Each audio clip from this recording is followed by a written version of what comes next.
All right. Heading to Silent Hill. Silent Hill 2 opens with the main character James Sutherland makes his way to the town of Silent Hill. The place holds bittersweet memories of love and loss related to his wife. The story starts off 3 years after the death of Mary when James receives a mysterious letter from her inviting him back to their special place. As James walks through Silent Hill, it becomes evident that this is not the town he knew. It's mysterious, dangerous, and unsettling, filled with nightmarish creatures. His search for Mary leads him to confront not only the horrors of Silent Hill, but also the darkness and secrets within himself. I'm not sure what I just walked in on, and I don't think I want to know. That's probably for the best. Thank you, Radio. Early in his journey, James runs into Angela Orozco, a young woman searching for her mother. She seems to be anxious and paranoid, warning James about the dangers lurking in the town. As he explores further, he meets Eddie, another troubled soul struggling with his bullying trauma. Pyramid Head.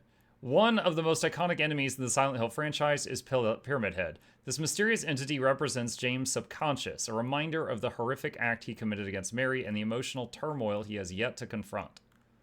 As James delves deeper into the mysteries of Silent Hill, he stumbles upon Laura. She's a little girl who knows Mary. Unfortunately, she always runs away before the main character gets more information from her. He meets Maria, a woman who bears a striking resemblance to his deceased wife, but exhibits. However, she seems to be more carefree and fun. Maria manages to confuse James even more, making him question his desires and regrets. Confronting the past. James finds his way to Lakeview Hotel, where he confronts the truth about Mary. He finds a videotape that shatters his perception of reality. The footage on the tape reveals that he did not lose Mary to illness, instead he smothered her. The plot twist, revealing that he killed her, forces James to face his guilt. Unresolved trauma and guilt turn into the main themes of the game. James receives a transmission from Mary, urging him to find her. This moment encapsulates the emotional core of Silent Hill 2, where James is faced with the consequences of his actions. The game's atmosphere transforms, reflecting James' mental state. The familiar spaces become warped, echoing his inner turmoil as he navigates through a nightmare of his own making. Silent Hill 2 has 8 endings depending on how you play. James can leave Silent Hill with either Laura or Maria, kill himself, set out to find a way to bring his wife to life, be confronted by Mary's ghost, or see an alternative tape in which it turns out they were a very happy and loving couple. There are 2 joke endings, but we won't get into them right now. Conclusion. Silent Hill 2 is a masterpiece in the horror genre. It's a complex story about guilt, trauma, presence, and the way they manifest in our lives. Okay, so what a waste of time. There was like no new information there. Okay. Finish Silent Hill 2. Can someone explain? Freaking donkey. Yeah, we've all been there. Mary didn't die 3 years ago. She only died recently. It was James that killed Mary by suffocating her with a pillow, then took her body and brought it to Silent Hill. Laura followed by hiding in the trunk of the car while Mary's body sits in the passenger seat. What? I did not pick up on this at all. Overwhelmed by... Wait, okay, so when he got out of the car, Mary's body was in the car the whole time? I'm wondering if you start over and look in the back window if you can see anything. Overwhelmed by guilt, he tried to forget his crime. Silent Hill called him. There the town manifested the many monsters from James' inner demons to make him remember and repent. Each monster represents a part of his mind. The sexy nurse and mannequin for his sexual frustration during Mary's illness. Pyramid Head represents his desire for punishment, and Maria is also a manifestation. Eddie and Angela are also called to the town after committing crimes. Eddie killed a man after being made fun of and bullied for his looks. Angela killed her abusive father. Okay, I understood that Angela was abused. I didn't understand what crime she committed, so I guess that's it. Angela killed her abusive father that also sexually assaulted her since she was a child. Laura is an innocent child, and thus she sees no monsters. Laura followed by hiding in the trunk of the car, Mary's by the passenger seat. Huh? Same. I think that Laura would not be surprised when James told her he killed Mary if she followed in the trunk. Where's this information coming from? I'm really curious. There's no new meaning to the game every time I play it. Eddie killed a dog and shot someone in the knee. I'm sure Angela killed her brother who also sexually abused her. And the person Angela killed was her father 100%. The boss's name is Abstract Daddy, making it very clear. Laura had to follow James to Silent Hill in some way. The only logical explanation is that she hid in the trunk.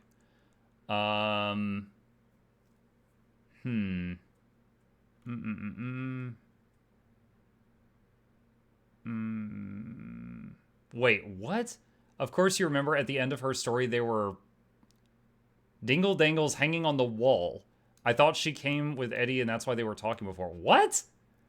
Now this is 2 years ago? Wait, no, this post was from 2 years ago, but there's edits from yesterday. So this post predates the remake. The trunk of the car thing is just a theory. Let's see. This is a good explanation and the most direct to make based on how the story plays out. However, I think the town itself, the letter from Mary, and the different characters have a unique meaning to James' life in his own mind. James resented and neglected Mary during her illness as he wanted a more sexual, confident, healthy partner, but was too much of a coward to end the relationship as he felt compelled to be with her through that time. James ends up killing Mary, but makes it look natural. The letter from Mary is given to James by the nurse after Mary's death. Mary feels like once she dies of the disease, she will be going to her version of heaven, which is the Silent Hill she knew and loved with James, where their love was the strongest. She plans to see him again there. The letter devastates James. Racked with guilt, he turns to alcohol and addiction. 3 years after Mary's death, James hangs himself. James' Silent Hill represents a decaying purgatory-like hell unique to James' dying mind. James must face his inner demons to have redemption. Pyramid Head is the culmination of all his demons, able to move throughout the purgatory freely and control the different aspects, looking to have dominance over James and damn him to eternal suffering for his actions. Pyramid Head is the core of James' hate and shame. Indeed, the monsters, bosses, and dungeons you must defeat are the different aspect of James' darkness, but the human characters are also different aspects of James's relationships.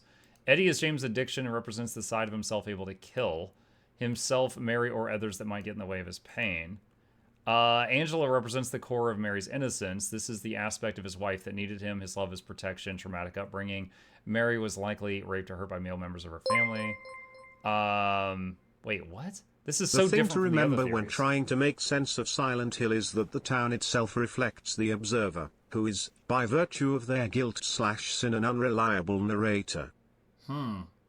My Turn also says, I recommend watching Super Eye Patch Wolf's video essay on Silent Hill 2. If you like watching Game 3 videos, it's sort of like that. At least it scratches a similar surface. Some fan theory I'm sticking with is that everyone sees Silent Hill as their personal hell. Angela makes note of her always seeing the world burning around her. Right. So yeah, I don't think that Angela was a part of James' personality. I feel like Angela was a different person who was also there. Same with Eddie. Laura is the inner child. No.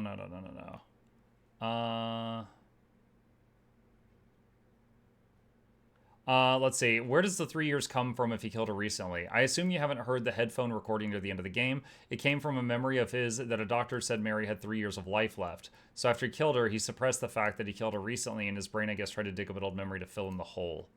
To him, she might as well have died 3 years ago, as he completely changed after the diagnosis, becoming understandably depressed and silent.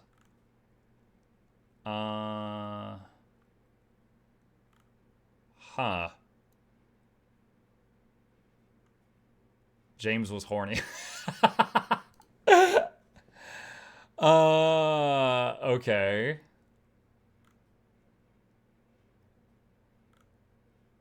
All right. Okay. Oh, wow. All right. So, long story short, this seems to be just like really open for interpretation.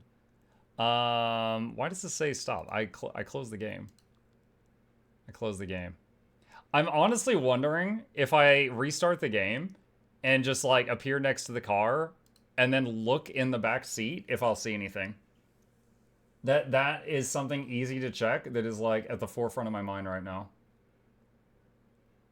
Angela, Eddie, James, and Laura are all real people at Silent Hill and the only real people in the story. Yeah, I was thinking something along those lines too. Mark, what game are you planning on swapping to tonight to play? Not there yet. Not sure.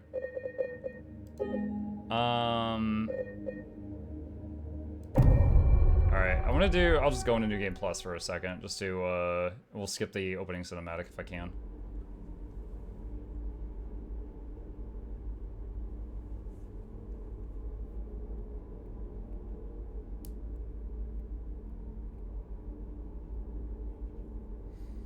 Next spooky game, of course, right, Muck? I'm not positive what the next one is. I wasn't expecting to finish this with so much time remaining tonight.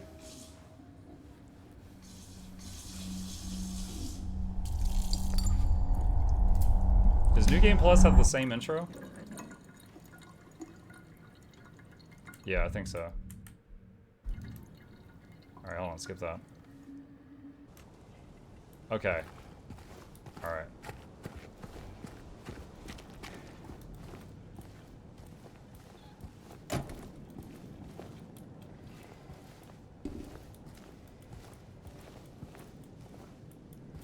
maybe?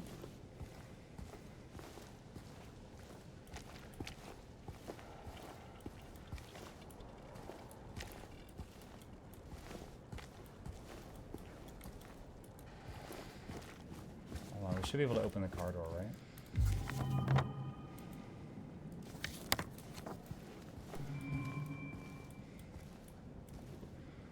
Dude, maybe? There is a lumpy blanket in the back seat.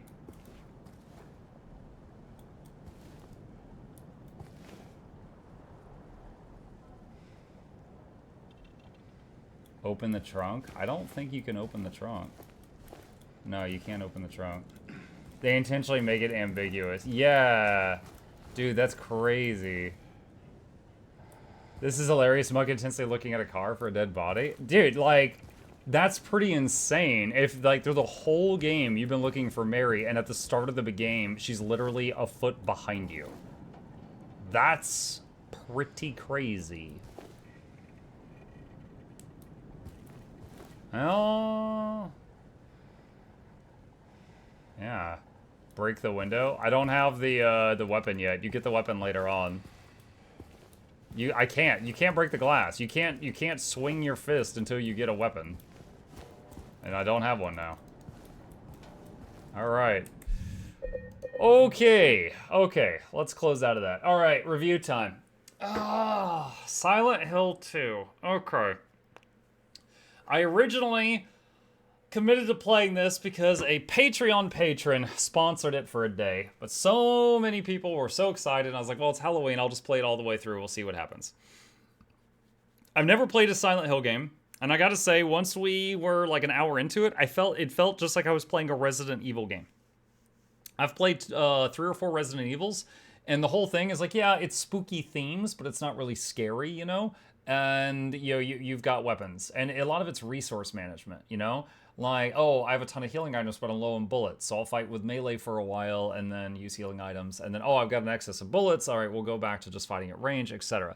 It felt like that. It felt like it was mostly resource management and fighting spooky creatures, and occasionally you get spooked.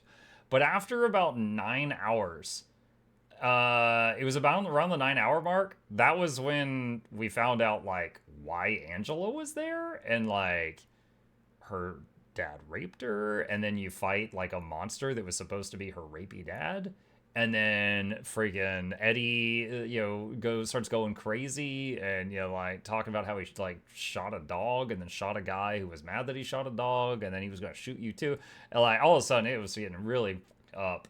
It was getting seriously messed up after that point.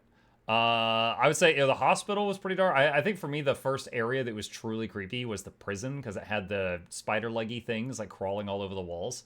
That was like when it started getting like really weird, and then like everything past that was really weird. The story, I mean, judging by the fact that we could do a quick Google search and we found like multiple conflicting theories on what the ending was supposed to mean, seems like that's something that's probably kept the community thinking for a very long time. Very interesting. I like the theory that James and Eddie and Angela and Laura were all real people. And Maria, I don't think was real. I mean, we saw Maria die like 3 times. So I think Maria, and the fact that she looks so similar to Mary. Also, I don't know that I don't know that Maria had any interaction with anyone else. There was that one time when she's like, yeah, I called out to the girl, but she didn't answer me, you know, or she ignored me. You know, it's like, okay, well, you're not real. So, and there was that thing. I kept... we never really had, like, a confrontation. So, the Pyramid Heads. There was the Pyramid Head that had the sword, and then we found the sword having destroyed the cube that was like a key later on, and then we used the sword to get past an area. And then after that, the next time we ran into Pyramid Heads, there was 2 of them, and they were the ones with spears. And I don't know if I did enough damage to them, or if it was just survive for 60 seconds and then they kill themselves. But they killed themselves. So, you know, a lot of people saying that the theory is that that was his guilt. And the theory that all of the monsters, like, looked, you know, curvy was because of his, like... what was it? His pent-up sexual frustration from his wife being sick for 3 years or something like that. And it's like, I guess that kind of makes sense, I guess. Makes you wonder what he was thinking about with that monster that was holding onto ceilings with its mouth. Like, dang. Yeah, it was a pretty interesting game. Like I said, it definitely. I don't think it was as. Okay, hold on. A lot of people were really like, "Oh my god, this is a really messed up game. Like, this will really mess you up." And I think part of that was probably because like a product of its time. I would guess that when Silent Hill 2 came out, there were not a lot of games that went into the kind of themes and topics that this game went into. Current day me playing current day Silent Hill 2, it felt like Resident Evil through most of the game, and then at the end there was some like really effed up stuff. And so, nothing like too crazy or anything like that. Like, I still wouldn't say it holds a candle to Outlast or Visage for how scared I got. And that's totally fine with me. I don't want to get that scared again. I'm just saying. In terms of scary games, it's not even close to those. Let's see, that's a product of Kojima. You need more drugs than James took through the game to understand. Yeah. Yeah. He cheated with the nurses. He was handsy muck. He cheated with the nurses? What, James did? Oh, I didn't. I did not. I did not see that. Wait, Kojima had nothing to do with Silent Hill. Oh, people just making stuff up now. Oh, wait? Hold on. Freaking Silent Hill 2. Did James cheat? Okay, Tumblr. Did James Sunderland cheat on Mary?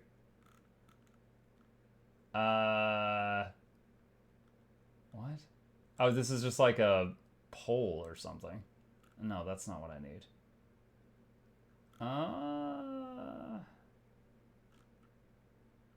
Let's see. Control F on the Reddit post and just look for the word cheat. Before starting the game, I saw people in Twitch chat talking about the game and saying James cheated on Mary with a stripper because of his sexual frustrations. Now Maria is James' girlfriend, and now the game does have a strip club in it. Going into the game, I didn't know she wasn't real until the end. Does anyone know where they could have gotten this info from? Did he cheat? I think you're overthinking it. The other story about James cheating on Mary with a stripper isn't based on anything. It's just a fan theory. Next post. Seems to have been confused with that as far as James wasn't getting laid. He must have been going around and cheating. Okay, so there's like no evidence to support that, according to this Reddit post. Well, in any case, it's very clear, like, this, it's hard to really think about, like, this Silent Hill. So Silent Hill 2, they mentioned in the leave ending, no, not the leave ending, sorry. One of the other endings that we watched on YouTube, it mentioned that, like, the old gods, if they were venerated, would still help during the ending, where it hinted that he was going to go get his wife back. So I'm guessing Silent Hill 2 is supposed to be like a magically spooky place. And I would assume that in the other games, people get drawn to Silent Hill and then you have really effed up experiences as well. That's my guess. I don't plan on playing the others unless someone makes me. But that's what I'm getting out of it. It seems to be. I like the theory that Laura isn't scared because she doesn't see anything wrong there. She ran right past all the monsters. Maria was constantly appearing past the monsters because she wasn't real. Angela was seeing everything on fire and saw her abusive father. And then, what was the other thing? Eddie was seeing people and shooting them. Like, we kept finding, like, tons of bodies, like, more than he could have possibly had ammo for. But we kept seeing bodies on the ground that he had supposedly killed because they bullied him. There are old gods in Silent Hill. Didn't know Cthulhu was in this? Right. I thought it meant that it happened in James' real life, not Silent Hill. Some of the Silent Hill games involve cults and rituals and stuff. Oh, okay. Well, in any case, that's it. That's the end. We have seen it all the way to its completion. There are definitely a lot of things not 100% answered, but looking at the fact that there are Reddit posts like many, many years old that are not answered, I'm assuming that that's just how it is. So that's our experiences. That was one hell of a trip. After like halfway through the game, it was like Alice in Wonderland or Black Myth Wukong, where I was like, I had given up on largely predicting what new thing was going to be around the corner, and it was just like, buckle up. I'm just along for the ride. Hopefully you guys enjoyed it. That was Silent Hill 2.